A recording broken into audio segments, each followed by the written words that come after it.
നിങ്ങളുടെ ഇഷ്ട പരമ്പരകൾ എക്സ്ക്ലൂസീവായി സൺ നെക്സ്റ്റ് ആപ്പിലൂടെ തികച്ചും ഫ്രീ ആയി ഇപ്പോഴേ ആപ്പ് ഡൗൺലോഡ് ചെയ്യൂ. ഉണ്ണാറ ചേട്ടാ നോക്ക്, ഞാനൊരു പാവമാണ്, ബുദ്ധിയില്ലാത്തവരുമാണ്. ഇപ്പൊ പോകുന്നത് പോലെ എങ്ങനെയെങ്കിലും ഞാൻ അങ്ങ് ജീവിച്ച് പൊക്കോളാം.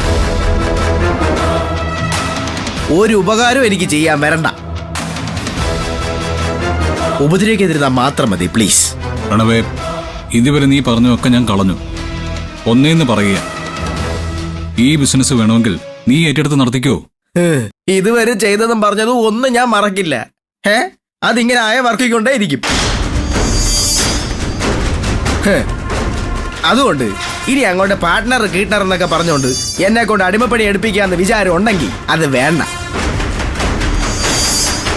പട്ടിയെ പോലെ നിങ്ങളെ ബാഗും കടിച്ചു പിടിച്ച് അങ്ങോട്ടും ഇങ്ങോട്ടും നടക്കുന്ന പരിപാടി ഞാനങ്ങ് നിർത്തി.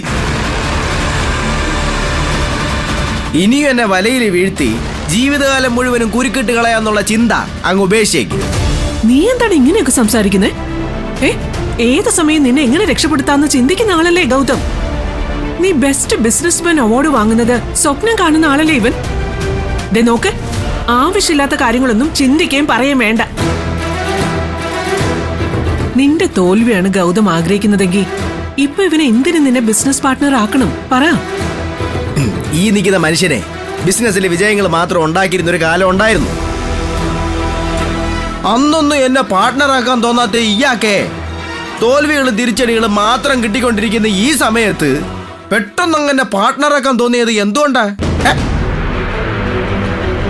അതിന് കാരണം വേറൊന്നുമല്ല, തോൽവിക്ക് ഷെയർ ചെയ്യാൻ ഒരുത്തരോട് വേണമെന്നും കരുതി. എന്തായാലും കടത്തിൽ അങ്ങ് മുങ്ങി. അപ്പൊ കടത്തിന് കാരണക്കാരൻ ഞാനും കൂടെ അന്നും പറഞ്ഞോണ്ട് എന്നെ കൂടെ അങ്ങ് ബലിയാടാക്കാലോ. എടാ